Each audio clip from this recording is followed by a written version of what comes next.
So what really separates the successful salespeople from the shitty ones? I mean, it really boils down to a couple things, right? There are so many salespeople and so many companies. Every company has a sales force, and they should have, right? But what really makes it so people can be successful? And what are 5 top habits of the most successful salespeople? I would say that these are things that might seem very logical, but at the same time, not a lot of people do it. And because not everyone's doing it, and the most successful people are, this is making a huge difference, right? So number 1, I would say, is make your calls early. Talk to your clients early, right? Make those phone calls. And one of the things that I've always done is I've always had a list in the morning that I write down 3 things that I do not want to do that day. It's things that are maybe hard to do. Got to call a client and ask them for more money. Right? You have to... The cat's on my microphone. So it's going out and making your calls earlier, doing things early that you may not want to do for the rest of the day.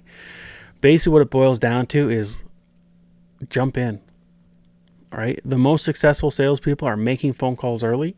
They're getting the hard stuff done early, and they're doing things before everyone's busy, before everyone's swamped for the day. So if I get in and I make my phone call at 8 o'clock in the morning to my client, he's going to have more time for me at 8 a.m. Everyone else is just getting in. Everyone else is just drinking their coffee and settling in, reading some emails. I'm in there making phone calls, right? So when 10 o'clock hits and everyone else is out making phone calls, I've already had that call. I've already accomplished my goal and had undivided attention of my customer who's not already running between meetings. So get in early, make your calls early, all right? Get it done. Number 2 is get face-to-face. This is by far the most important thing that I can probably say. Cat, dude, quit laying on my microphone. Get face-to-face. Honestly, guys, it's going to close more sales. There's so many companies out there who they've got these sales forces inside who are throwing out emails. They're making cold calls. They're doing everything they can under the sun. They're reaching out through LinkedIn, right? They're trying to do everything they can to get in front of clients virtually, right? And as much as there's value to that, there's more value in getting out and being in front of clients. Get face-to-face with clients. And I'm not talking just to sell them, all right? Don't just get in front of them and say, look, I have a water bottle. Would you like to buy the water bottle? Right? I'm more inclined to get out in front of them, and the first meeting, I don't even want to sell. I just want to introduce myself. I want to understand them and what they're all about and how long they've been in this industry and what they're trying to overcome, right? What's their company all about? What is their challenges? What are their big successes? The second time, when I meet with them, now I might come prepared with a little bit more of a plan on a proposition or a proposal that I might be able to work through for a solution to their problems. The third time, I'm not selling them a water bottle again, right? The third time, now I'm trying to understand, how's your kids? How's your orchestra that you play in, right? Like, this is a real example. I have friends in the industry who they play in a professional band, right? Orchestras, and it's awesome. But I go and I try to understand them, and I build a rapport and build a relationship. And the reason for that is to know that when it comes time to close a sale, or it comes time to get help with something, I'm the first one on their mind. I'm the first phone call that they make because they know me.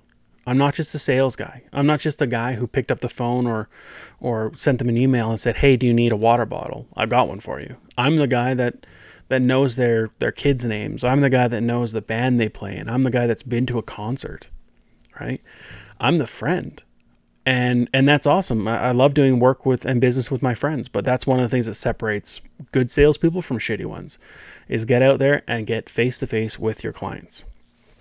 Number 3 is leverage introductions, right? So leverage your customers. If I have a customer that I've done a job for, All right. So a good example of this, I used to run a resume creation service, and I'd get emails from clients saying, I got the job, and the hiring manager was talking to me about the resume that you built for me and how amazing it was, and the format was perfect and everything was perfect on the resume, and it opened the door.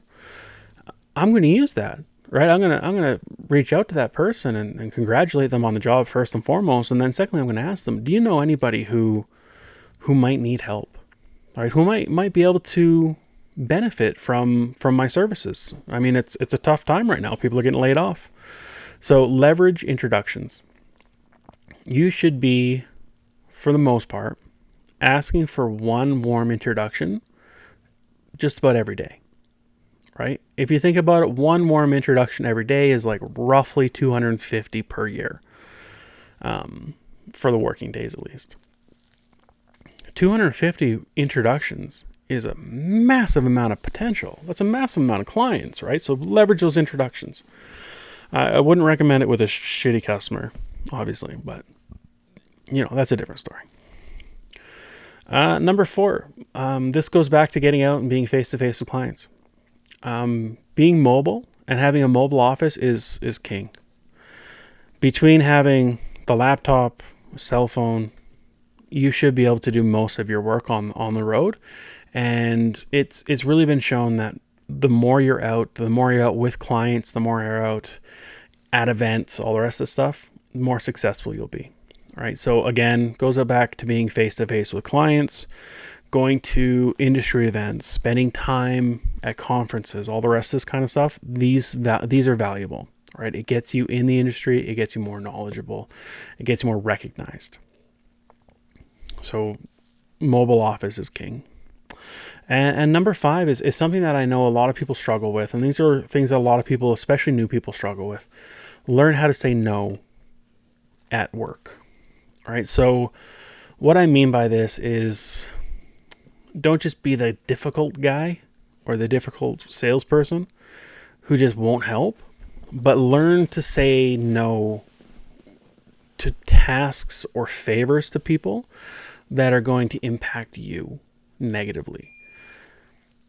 If I had a marketing team and I'm being asked from another salesperson, or I'm being asked from a customer or someone else to put together a marketing report, I'm not going to do it.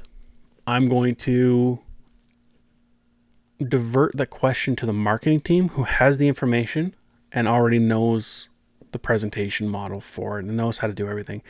It's going to give me hours in my day, maybe even a week of my time, depending on the report, back to dedicate to sales. So learn how to say no. Learn how to pass off work that isn't for you. And with these 5 tips, honestly, you'll be able to differentiate yourself as one of the more successful salespeople. Hopefully you enjoyed this, guys. I'm up to 17 subscribers now, so thank you everybody who's subscribing and watching the videos.